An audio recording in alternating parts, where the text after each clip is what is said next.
thank you all for joining today's AMCHP National Policy and Partnership Town Hall. It looks like we got a little bit of a slowdown in terms of people joining us, so I really appreciate y'all taking the time and also your flexibility, given that it's already April 10th and this is the first 2025 Policy and Partnership Town Hall that AMCHP is hosting this year due to a variety of reasons, but thank you again for joining. For those that have been here before, these will be a couple reminders, but for those that are new to our town halls, I just want to let you know that today's call will be recorded. All lines are currently in listen-only mode, but we will have a question and answer portion at the end in which you can raise your hand and come off mute. We also have a question and answer screen if you guys have questions as things come along.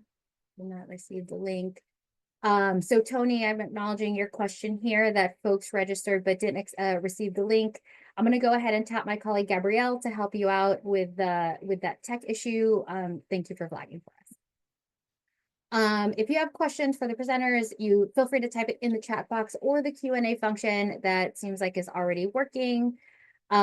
If you would like, we do have captioning as an option. You can turn that on or off by clicking the closed caption option in the controls bar.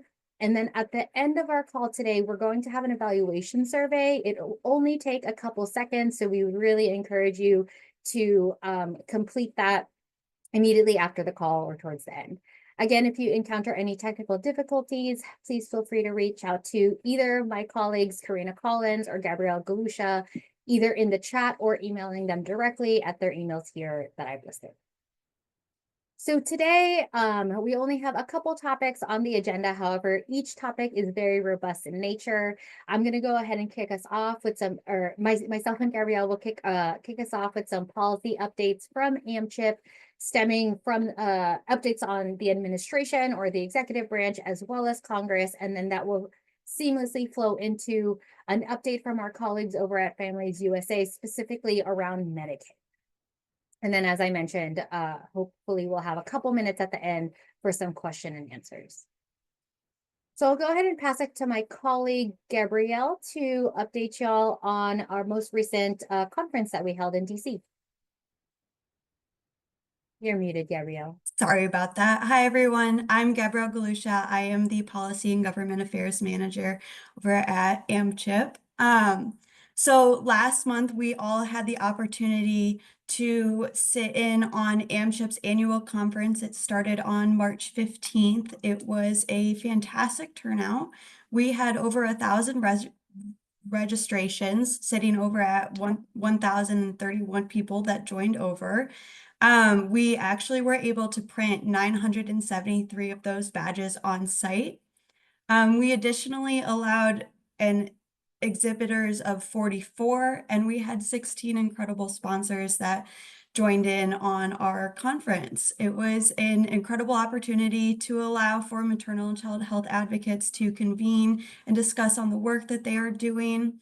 Along with that, we had over 340 proposals that we accepted, which resulted in 57 workshops, 6 skill building sessions, and 145 posters. We also had 6 student and early career professional roundtables, which allowed for the youth to participate within our conference, which was great.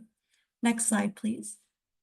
Following our conference, we hosted a Hill and educational meeting. It was an incredible day. It was on Tuesday, and we had over 22 meetings with members from both the House and Senate side in a bipartisan manner, where advocates and Title V individuals discussed the importance of Title V and the importance of fully funding for Medicaid. We met with staff and discussed those important topics, and it really allowed for everyone to share their lived experiences and their personal stories to really amplify the stories for those communities that are served the most through our members. So, next slide. Thanks so much, Gabrielle. So now I'm going to go ahead and kick us off to provide some updates on what's been happening within the administration So for some folks, this will be maybe news that you already know about, but given that it is April and it is our first town hall, I wanted to make sure that no stone was left unturned and make sure that everybody is aware of a lot of the actions that have been happening throughout the federal government over the past couple months, particularly since January, with the change in power both in Congress as well as the administration. So I'm going to go over some executive orders that may be of interest to you all. Again, this might be a recap, but if not, feel free to ask questions as they come along. Many of you may already be aware that there were two executive orders surrounding diversity, equity, and inclusion, as well as accessibility in terms of federal government engagement in DEI initiatives. The two executive orders were entitled Ending Radical and Wasteful Government DEI Programs and Preferencing, as well as Ending Illegal Discrimination and Restoring Merit-Based Opportunity. There have been some lawsuits against implementation of these executive orders. So a little bit of an update on that. In February, within the District Court of Maryland, there's a lawsuit there entitled National Association of Diversity Offices in Higher Education and Others versus Trump. In that lawsuit on February 21st, the judge ordered a preliminary injunction, essentially saying that the executive orders cannot move forward. Unfortunately, on March 14, the Fourth Circuit Court of Appeals, so the Court of Appeals that houses the District Court of Maryland, released a stay of that February 21 preliminary injunction, saying that the preliminary injunction is blocked and cannot take any effect.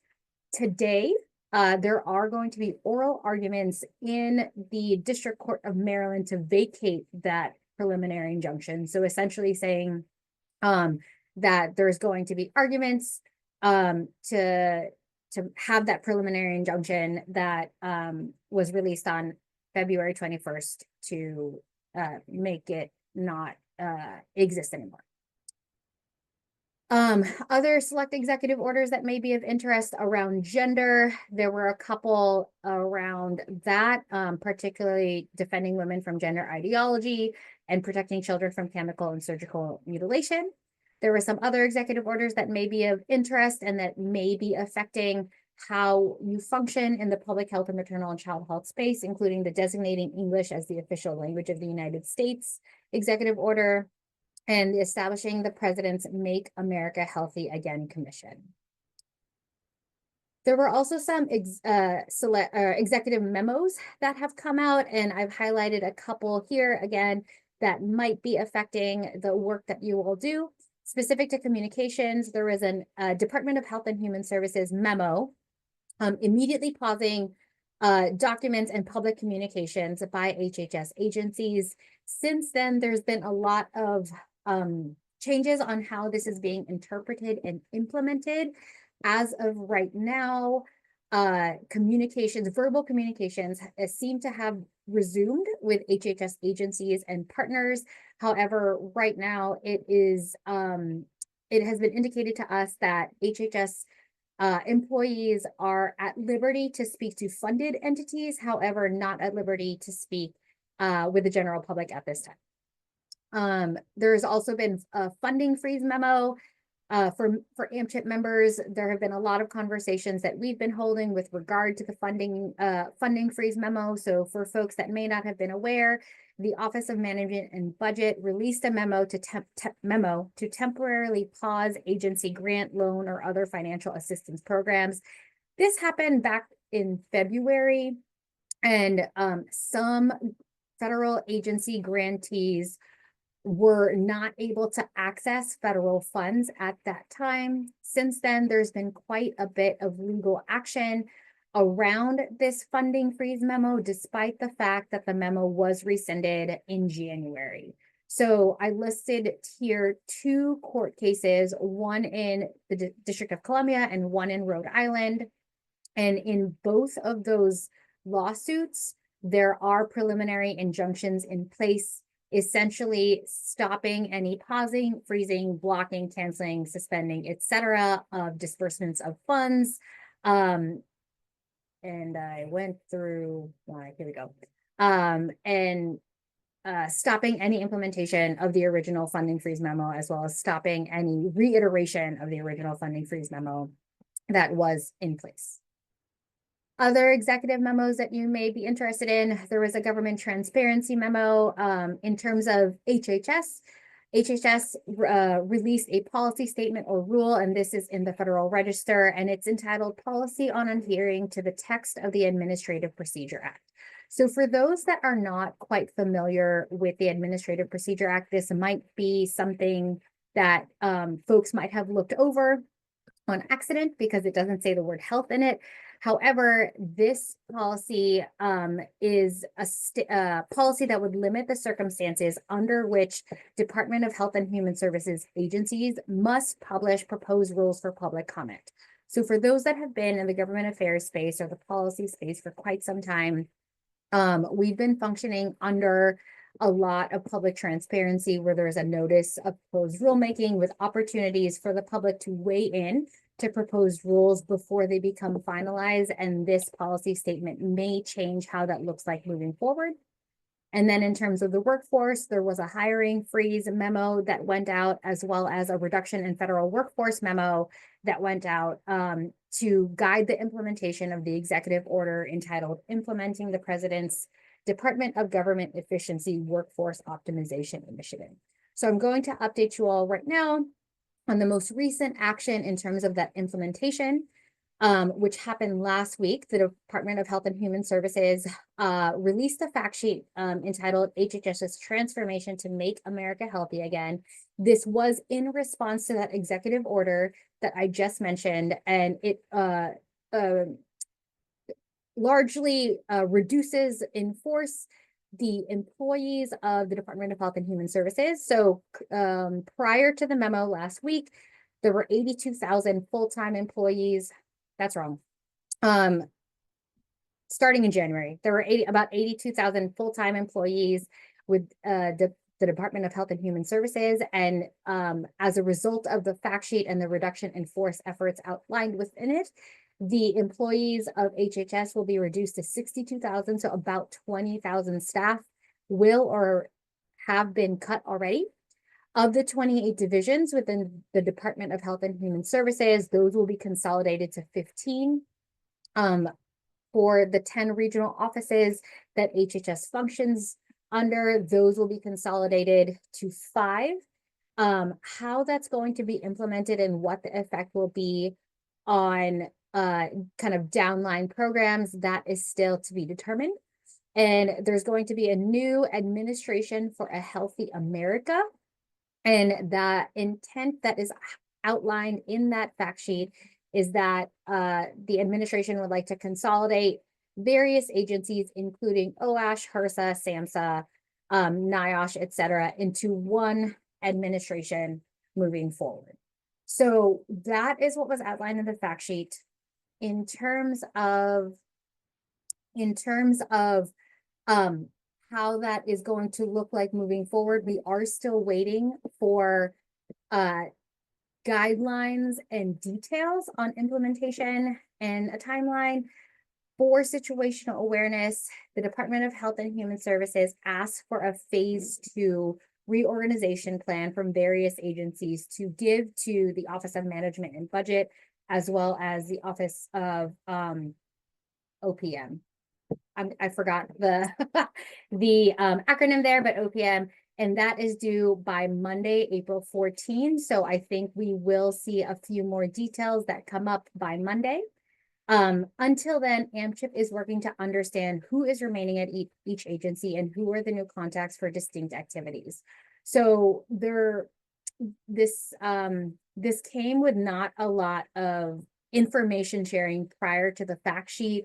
Many of you all are hearing this information at the same time we are, at the same time congressional offices are, through media reports and word of mouth. So we are constantly working with our partners, both external to Capitol Hill, as well as congressional office partners, to figure out what are the details and how is this reduction in force and reorganization effort impacting the maternal and child health and public health community at large. If you would like to see some details, AMCHP did release a legislative alert on March 28th, announced this fact sheet. So a little bit on congressional response, because I did mention that Congress is also finding out sometimes at the same time we are, or at the same time federal agency employees or previous employees found out. Since that HHS fact sheet came out, uh, bicameral Democratic appropriators sent a letter to Secretary Kennedy asking for answers on the reorganization efforts. Over in the Senate as well, on a bipartisan effort, Senators Cassidy and Bernie Sanders, who lead the Senate Health Committee, or Health, Education, Labor, and Pensions, they requested that Secretary Kennedy testify on April 10, which is today, before the Senate Health Committee. Secretary Kennedy, I believe, was set to already be traveling and was not able to make it. So the last we have heard is this requested hearing is postponed to a date that is still unknown. There's also been a Democratic response over on the House side from the Committee on Energy and Commerce, asking a lot of oversight-like questions, including Secretary Kennedy to provide a detailed list of the roles being eliminated across the Department of Health and Human Services, specifying which 5 regional offices will be closed and implementation and timeline of that, as well as specifying which new or existing operating division or divisions will be responsible for carrying out the eliminated or consolidated operating divisions work. So, for example, we are aware that entire offices may have been included in the RIF efforts, or reduction in force efforts. What is the next step game plan of the administration to ensure that congressionally authorized and or appropriated programs continue to move forward? There's a quote here that Congress, within this letter, that Congress must approve many of the decisions that were proposed in that HHS fact sheet. And it's relatively unclear at this time what authority the administration has to make these types of sweeping changes without congressional approval. And here, I also highlighted a congressional response that was within one of the Senate letters.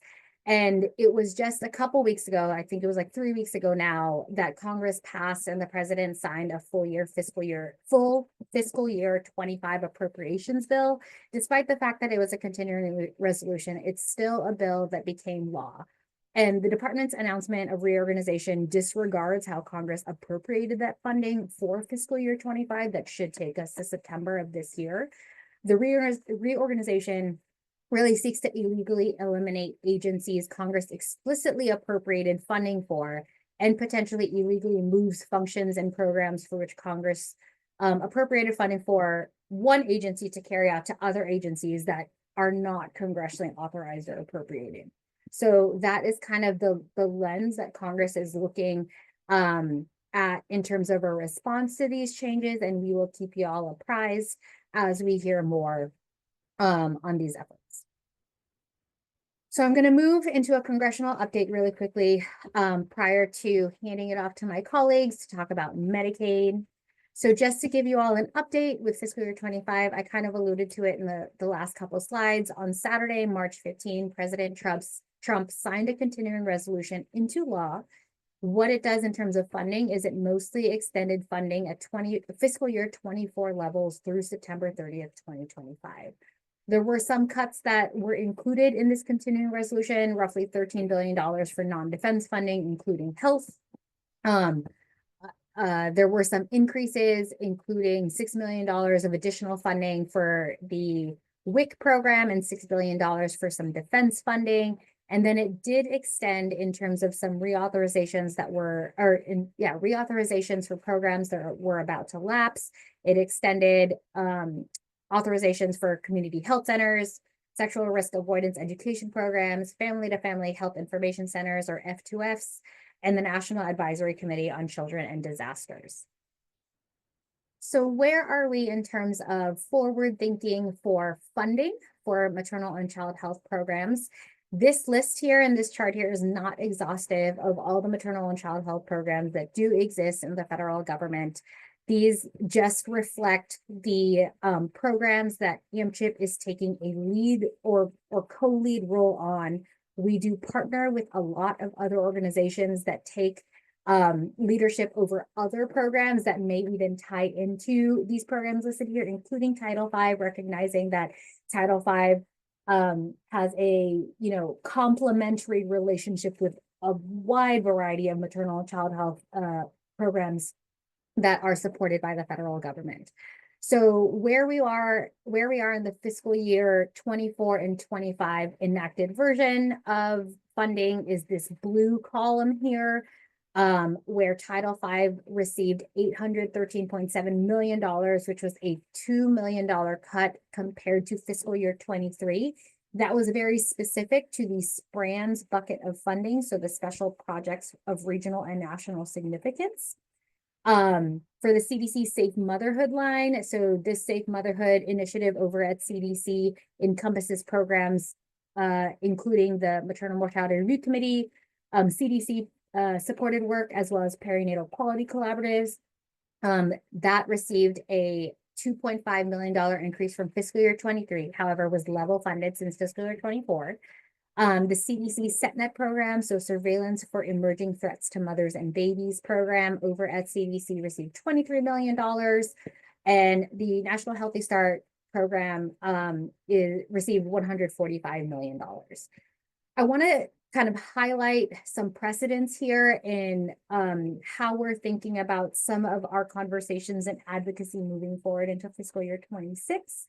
So if you take a look at the first column on the left, the fiscal year 25 House bill, within that House of Representatives bill, there were some cuts that were included to both the Title V program as well as the National Healthy Start program. So for the National Healthy Start program last fiscal year, the House did attempt to zero out that program once again, very similar to how they did in fiscal year 24.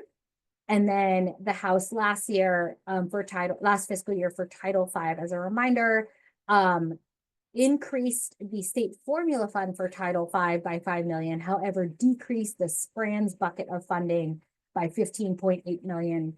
So the total in terms of how much money Title V would have received if that House bill were to become law would have been a $10.8 million reduction from fiscal year 24. So that's kind of a little bit of precedent of some intent that may have existed prior to this bill, and we are working to continue our advocacy and conversations around how important these programs are moving forward. We are, if you look at the very right-hand side of this chart here, we are asking for, again, $1 billion for Title V, an increase for the CDC Safe Motherhood program to $164 million, an increase for the SETNet program to $100 million, and an increase to the National Healthy Start the Healthy Start program to $200 million. And we are working very closely with the National Healthy Start Association on these asks. So I'm going to go over really quickly where we are with the budget resolution. And I just realized I didn't update my slide of what happened today. So just to give you all a little bit of some level setting, and then I'm definitely going to let my colleagues over at Families USA kind of explain the nitty gritty on why this is of interest to us. So a budget resolution is essentially a bill and kind of legal framework that sets the overarching congressional budget for fiscal years 26 through 34. And why we're really interested in the budget resolution at this time is it's really acting as a framework to implement President Trump's domestic policy agenda, not necessarily regarding health initiatives, but regarding policy topics such as border security and tax cuts. Because of how the budget resolution works, the budget resolution essentially includes reconciliation directives to offset how much costs would be incurred for the domestic policy agenda in question. And the budget resolution that just passed the House, again, this is like 2 hours outdated of a slide. The reconciliation directives that were include an $880 billion cut that the Energy and Commerce Committee needs to figure out how to get to that number. Includes for the Education and Workforce Committee $330 billion in cuts, and the Ag Committee $230 billion in cuts. So why does this matter to us? There's a lot of concerns with that call for the Energy and Commerce Committee to cut by $880 billion. That a large portion of these cuts would be reflected in how the Medicaid program is funded, because that is the largest program that we could get, the funding cuts all the way to $880 billion. With regard to the Education and Workforce Committee, this committee has jurisdiction over school funding, child nutrition, and workforce development, which may have impacts to the work that we do. And then with regards to the Ag Committee, this committee has jurisdiction over the Supplemental Nutrition Assistance Program, or SNAP. So that is where we have some concerns moving forward in terms of the reconciliation directives within the budget resolution. So in terms of timeline, there were 2 different versions that passed the Senate and the House in February. Since then, on April 5th, the Senate unveiled an amended budget resolution and passed that amended budget resolution. And as of this morning, the House passed that Senate version of the amended budget resolution. So in terms of next steps, now it's up to the committees of jurisdiction that have these kind of directives to formulate bills to get us to those outlined budget cuts. And my colleagues over at Families USA can definitely talk about kind of the devils in the details with regard to Medicaid.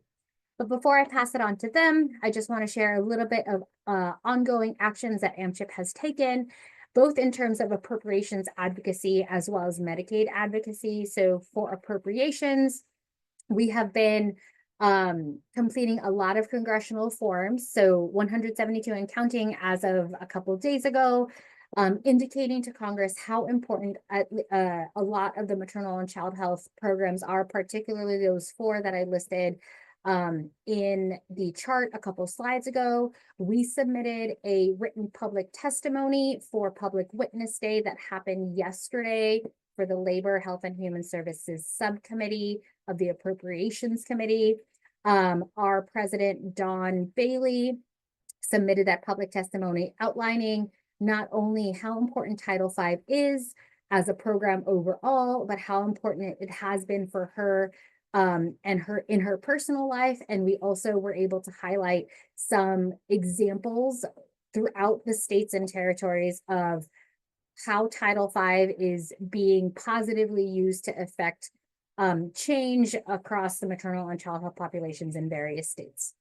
We're also actively working on organizational sign-on letters and congressional support letters for those various topics, including Title V, Safe Motherhood, and SIPNET. And then in terms of Medicaid advocacy, in conjunction with the activities going on with budget resolution and now budget reconciliation, Families USA led a letter earlier this year, and more than 300 organizations, including AMCHP, did sign on to that letter. And we will link that letter in case you are interested in reading that a little bit later. And we are currently working on a maternal health specific letter. So how Medicaid specifically can impacts maternal health. We are co-leading that letter with the Society for Maternal Fetal Medicine, March of Dimes, as well as ACOG, and almost 50 signatories, including Families USA, did sign on, and we will be remitting that letter to Congress this week. So I'm going to go ahead and pass it to my colleagues over at Families USA. Kenzie and Alicia, if you want to go ahead and unmute yourself, I will pass the baton over to you. Awesome. Thank you so much, Sherry. And hi, everyone. Sherry, thank you for having Families USA today on today's call. For those of you who are not familiar, and if you see me kind of looking back and forth, I'm doing a dual screen kind of moment here. So my slides are on this side, my notes are here. But for those of you who are not familiar, Families USA is a national nonpartisan voice for healthcare consumers. We work to achieve high quality, affordable care and improved health for all people in the US. As Sherry said, my name is Alicia Camilici. I'm a senior policy analyst here at Families USA, working in part on our maternal and child health team, which is led by my colleague, Mackenzie Marshall. Kenzie, do you want to introduce yourself? Sure. Hi, everyone. Thank you so much for having us today. My name is Mackenzie Marshall. You can call me Kenzie. I'm the Senior Manager of Government Relations at Families USA, and I get to work really closely with Alicia on all of this work and with AMCHP and a lot of our maternal health partners. So it's a pleasure to be here, and we hope that you find this sort of Medicaid 101 refresher helpful. Thanks, Kenzie. So a little bit of what Kenzie and I are going to talk about today. I'm going to be giving an overview of the Medicaid program to provide some context to the threatened cuts that I'm sure many of you or all of you have heard about. Kenzie will then give a government relations update, and we'll talk about a few ways to get involved in actions to defend the Medicaid program in case folks are able, interested, and willing.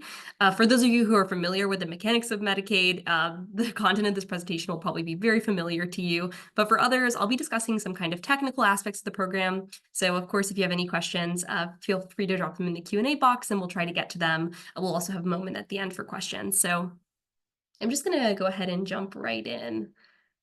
And I think I'm able to change the slides. Let's see. Okay. Awesome. So the first thing is Medicaid is an entitlement program, which basically means that eligibility requirements are people who meet eligibility requirements are guaranteed coverage. Importantly, each states operate their own Medicaid program within federal guidelines, which means which are very broad. So states have a great deal of flexibility in designing and administering their programs. And this also means that in the context of cuts, large federal cuts don't necessarily mean we know exactly how each state is going to respond to a decrease in dollars they receive federally for their Medicaid programs. And we'll talk a little bit more about that. Of course, the most important thing to know is that Medicaid is a critical source of healthcare coverage for people in the US. And nearly 80 million people are enrolled in Medicaid and CHIP. Medicaid is the largest single source of healthcare coverage, covering nearly half of all children, 41% of all births, and providing coverage to 35% of people with disabilities. The significance of the Medicaid program not only means that these looming threats that Sherry talked a little bit about that could result in federal lack of federal dollars being put into state Medicaid programs. This means that not only the health of children and pregnant people and families are at risk, but our healthcare system as a whole, which is propped up by Medicaid payments, are also at risk. I mean, specifically providers that are the most financially vulnerable, like primary care doctors, obstetricians, and pediatricians, rely on revenue from the Medicaid program and payments from Medicaid because so many of their patients take Medicaid or are Medicaid beneficiaries. And so when we're talking about major looming cuts to Medicaid, we're talking about a threat to our healthcare system in general. So to inform the conversation around looming cuts, it's really helpful to understand how Medicaid programs are paid for. So Medicaid financing is shared by the state and the federal government. The state portion of Medicaid funding is called the state share, and the federal portion or federal share is also called the FMAP. Generally, most state spending on Medicaid comes from the state's general fund and is financed by broad state tax revenue. And there are other types of funding that can be used to increase that state share. So I've included the 3 other ways that states can increase their state share of funding, but what I really want to focus on are provider taxes. Provider taxes are exactly how they sound. They're taxes levied against a provider within a certain healthcare category. So for example, a hospital provider tax, those taxes go directly into the state share and kind of count as the state's contribution to their Medicaid program. So increasing and maximizing a state's share is important because it directly impacts the federal share. The federal share of Medicaid, like I said, known as the FMAP, it represents the percent of a state's Medicaid budget that the federal government contributes to. FMAP rates are statutorily required to be a minimum of 50%, which means that at the very least, for every $1 a state contributes to its Medicaid budget, the federal government also contributes $1. But FMAP rates, which are set by state, are often well above 50%. And the formula that establishes an FMAP rate is designed so that states with lower per capita income receive larger federal support. There are times when FMAPs are also increased to accommodate greater needs, such as during the COVID-19 pandemic. States got a little bit of a FMAP boost. I think it was like 6%. And the federal government uses FMAPs to also incentivize states to make improvements to their Medicaid program. The best example of this is the enhanced FMAP for expansion states. So states that have expanded their Medicaid program get a 90% FMAP for the expansion population, which we'll talk a little bit about when I go over eligibility. The FMAP dollars are really important for states in terms of providing benefits, going above and beyond providing benefits, covering both required and optional populations. And I'm providing a lot of detail on Medicaid funding because if Congress is required to reduce federal Medicaid expenditures, the current FMAP structure, which currently has no cap but must be at a minimum of 50%, is really vulnerable to changes, which means states are at a high risk of losing massive amounts of federal funding. Kenzie will talk about this a little bit more, but in some of the proposed changes to the current financing structure, we could see things like the federal government just giving states a fixed amount of funding known as a block grant, which would be significantly less of a contribution than the current FMAP, capping the amount of federal funding states can receive using a per capita cap, or reducing or eliminating the FMAP floor of 50%, so greatly reducing the federal contribution to state Medicaid programs.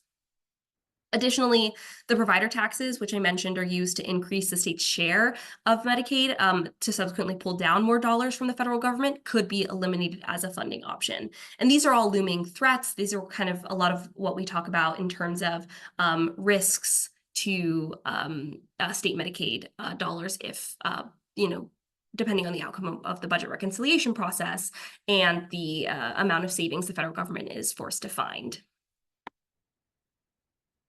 So what I want to talk about next is eligibility.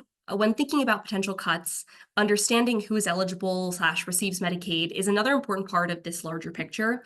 If states have slimmer budgets, the decision on who and what states cover may become increasingly relevant. So the federal government sets minimum standards for eligibility that states can expand upon and very frequently do expand upon. So at a bare minimum, states must cover children and pregnant women living at 138% of the federal poverty level. So for a family of 3, that would be about $36,000, $36,777 or something along those lines. Certain parents or caretakers living in poverty, like a very small percentage of parents or caretakers, and seniors and people with disabilities who receive cash assistance through the Supplemental Security Income Program. Additionally, so these are statutorily required mandatory populations. And something I want to mention here also is the budget reconciliation process that we're talking about cannot necessarily change these populations. So these are maybe considered the safest populations in terms of who can receive Medicaid coverage. Additionally, under the Affordable Care Act, adults living at or below 138% of the federal poverty level can now qualify for Medicaid if they live in what we call a Medicaid expansion state. To date, 40 states and Washington, D.C. have expanded Medicaid. In non-expansion states, adults over 21 are generally ineligible for Medicaid, regardless of income, and really very few parents, very few mothers, very few parents qualify. Additionally, states also have the option to cover other non-mandatory populations, such as medically needy individuals. These are people who typically live above the income eligibility requirements, but have such high medical costs that their disposable income is reduced to below eligibility limits. And also lawfully residing immigrants, including pregnant women and children, who typically have to wait a 5-year waiting period to obtain coverage, as well as undocumented. Certain states have now expanded coverage to undocumented individuals or folks with a varying immigration status. These are all optional populations, and again, if states have slimmer budgets, may be the most vulnerable to cuts. Another thing I quickly want to say about the expansion population is that a lot of states have trigger laws built into their expansion, their Medicaid expansion, that say that if the FMAP, the federal contribution, is impacted, they will roll back their expansion program. So that 138% FPL adult is, again, pretty vulnerable if we're talking about significant federal cuts. I also want to quickly mention the CHIP program because I've kind of, I think, mentioned it a little bit, but want to make sure that I kind of make an actual note here. I'm sure many of you are familiar with CHIP, but CHIP is a sister program to Medicaid that provides healthcare coverage to uninsured children and sometimes pregnant women who have typically income too high to qualify for Medicaid, but are still remain uninsured and can't afford private insurance. States receive an enhanced FMAP for CHIP programs and over 7 million people, predominantly children, are covered by CHIP. These are children that kind of sit in that gap population. CHIP is the only federal health insurance program that is not permanent. States don't have to really maintain their CHIP programs, and the CHIP dollars are not guaranteed. They're renewed every few years by the federal government. And just wanted to make that note here. A lot of times when we talk about Medicaid, we also bundle in CHIP in there because a lot of the programs are combined.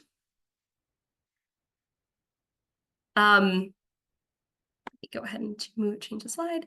And so I also want to mention a specific highlight on pregnancy coverage. So as previously noted, states are required to offer Medicaid coverage to pregnant people at or below 138% of the federal poverty level, and to extend that coverage a minimum of 60 days postpartum.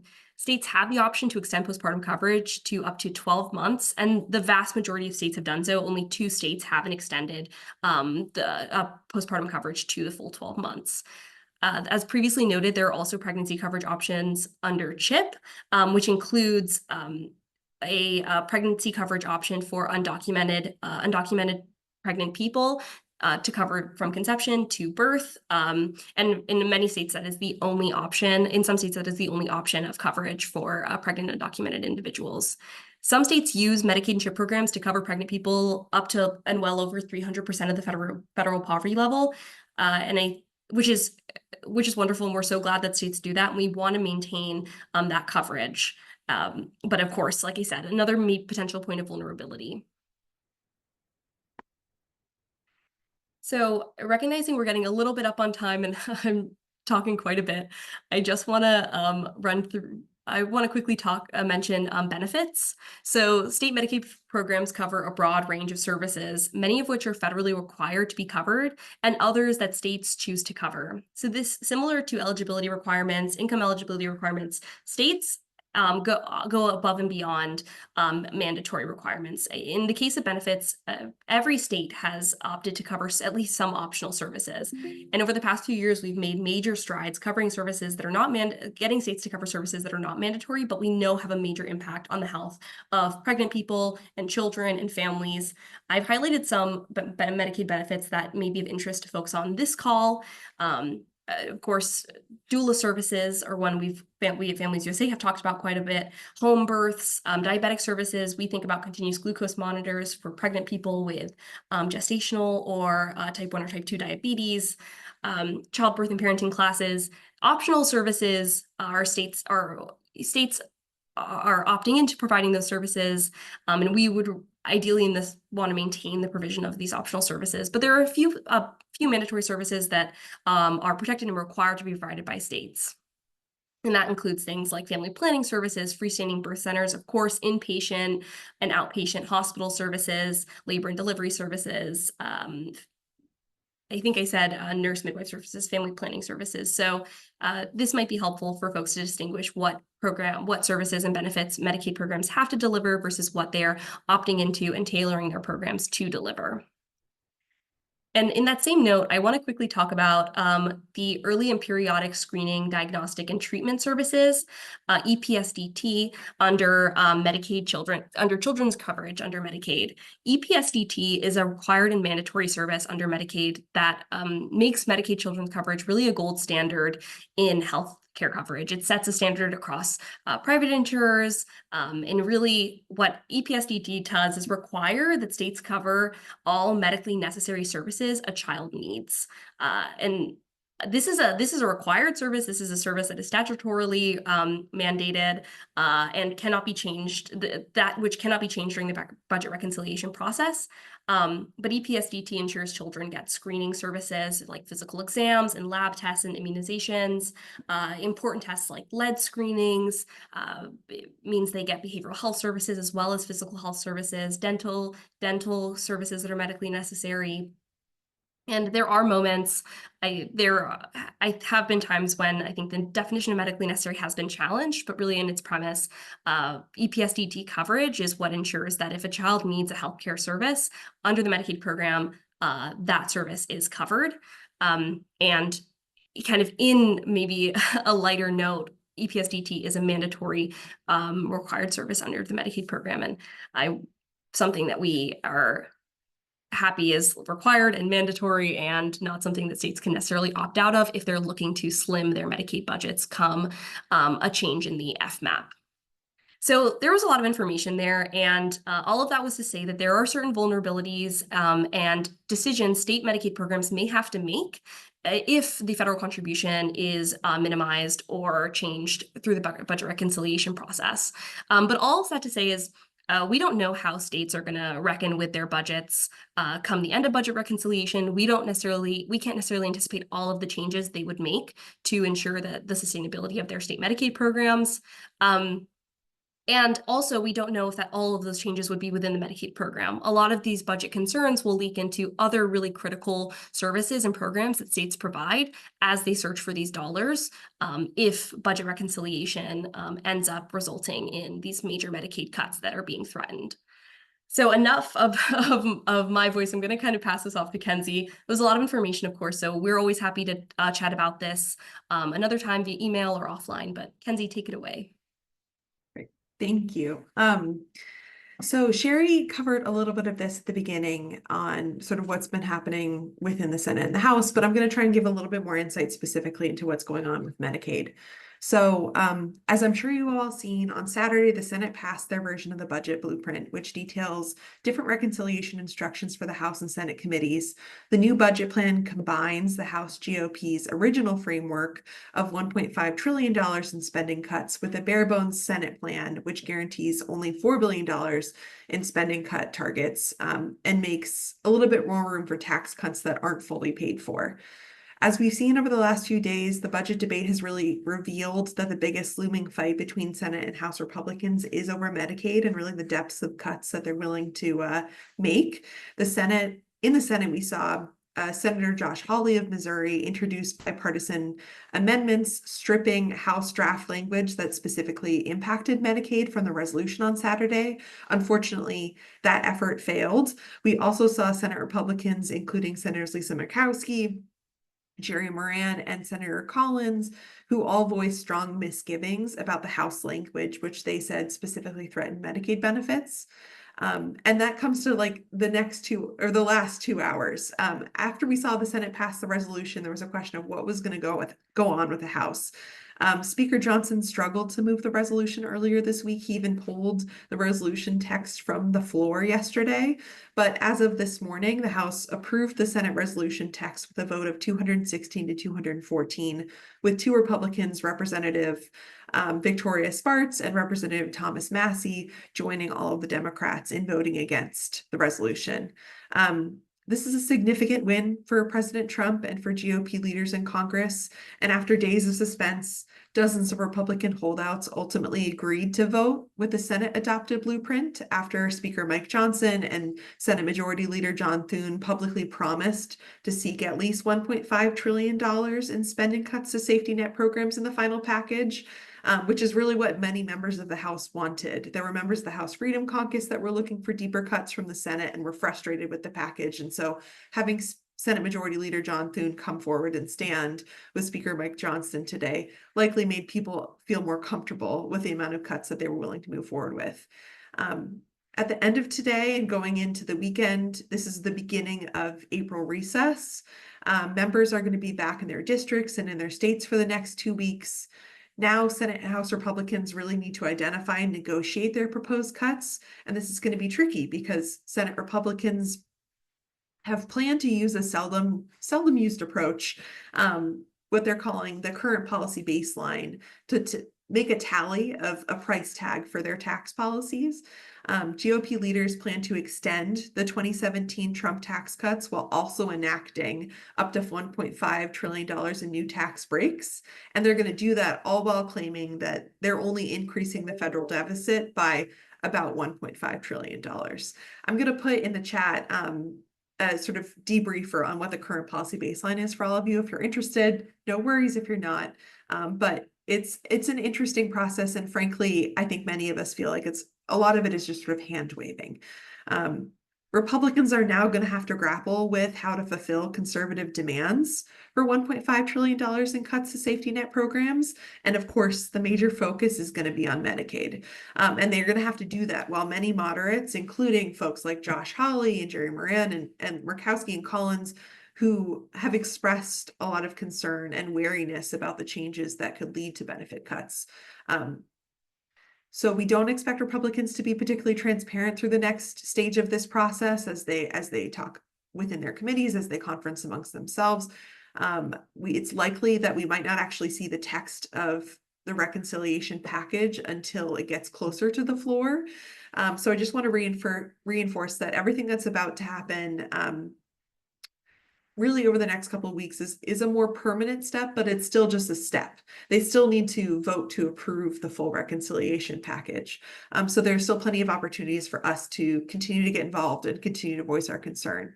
So what's really on the table? A number of proposed cuts have been floating around. Alicia mentioned a bunch of them at the top, right?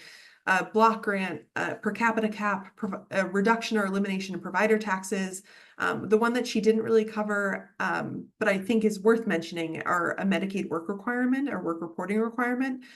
Republicans have been calling them community engagement requirements. I want to mention this specifically because it's been discussed very frequently in meetings on the Hill.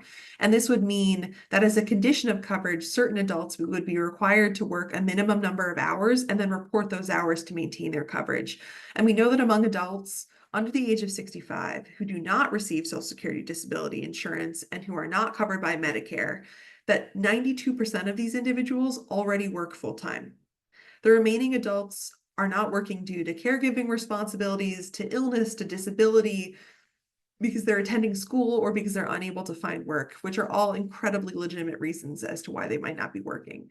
To provide a bit more context, the CBO did a previous bill estimate on a federal work requirement a few years ago, and they found that if a federal work requirement were to be put in place, each year an average of 15 million enrollees would be subject to requirements, and that 1.5 million people would lose eligibility for federal funding, resulting in federal savings of about $109 billion over a 10-year period.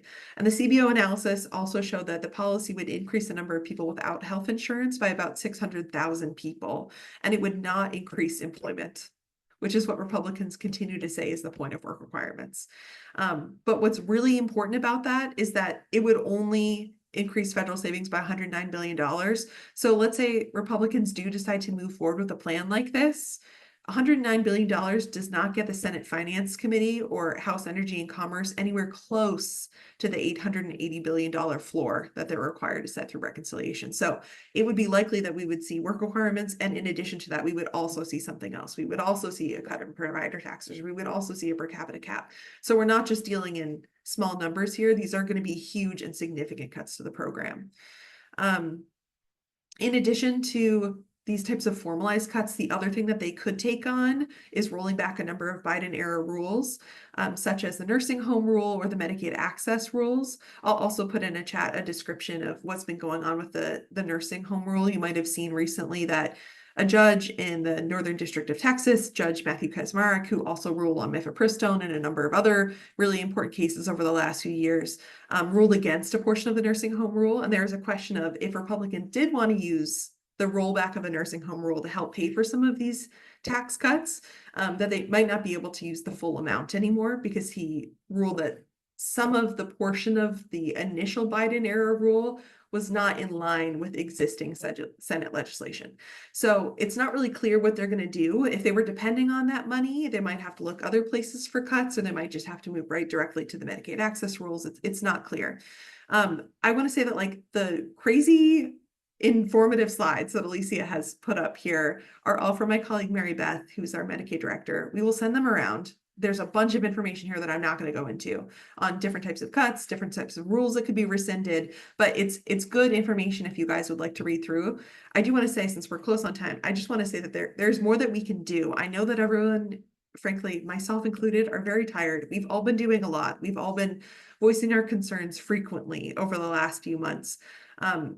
But there are a few strategic moments, I think, now that the Senate and House have moved forward for us to really engage over April recess. Senate Democrats and House Democrats have coalesced around a few days of action, specifically April 15th, which is going to be Social Security Day of Action, April 17th, which is Medicaid Matters Across America, and then April 21st through 25th is going to be a week specifically around the cost of living. So these are good opportunities to flag events for your members.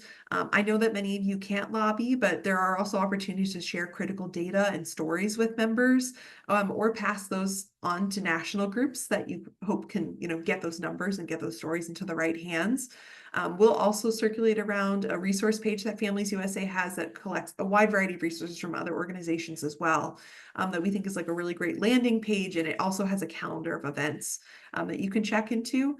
And then I do want to specifically mention that if you do want to get more involved in the Medicaid space, we also run a coalition called Medicaid Coalition, which is a gathering of state and federal health advocates. And we'd be more than happy to have you join as well. So we can send that information around. But acknowledging the time, does anyone have any questions? Or Sherry, I don't know if you have any questions prepared or how you'd like to go, but let's see. It looks like there's some questions in the chat that Alicia covered.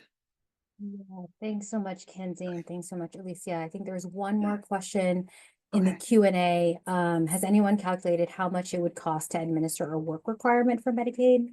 I do think KFF has that number. There's a KFF key facts about Medicaid work requirements that I believe has an estimation, an estimate of the administrative costs of work requirements, if that's what you're looking for.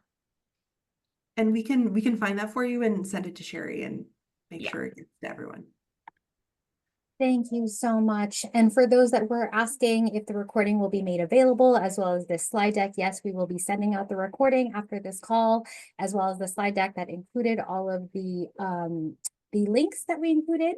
So to close us out, I just want to remind folks that the next AMCHP Policy and Partnership Town Hall will take place on Thursday, May 8th from 2 to 3 p.m. Eastern. Once again, if you're not already registered for that town hall, feel free to use that same link that you got yourself here today, or use this QR code. And then if you wouldn't mind, please taking it's honestly going to be 30 seconds. It's like 3 questions, survey that we have linked here, or feel free to type that in the bit.ly. I really appreciate all of you joining us today. I really appreciate our colleagues over at Families USA for the robust information shared about Medicaid and reconciliation and kind of the potential actions moving forward, both on the administration side, as well as actions that we may be able to take as this process unfolds. And I hope you all have a wonderful rest of your day. Thank you.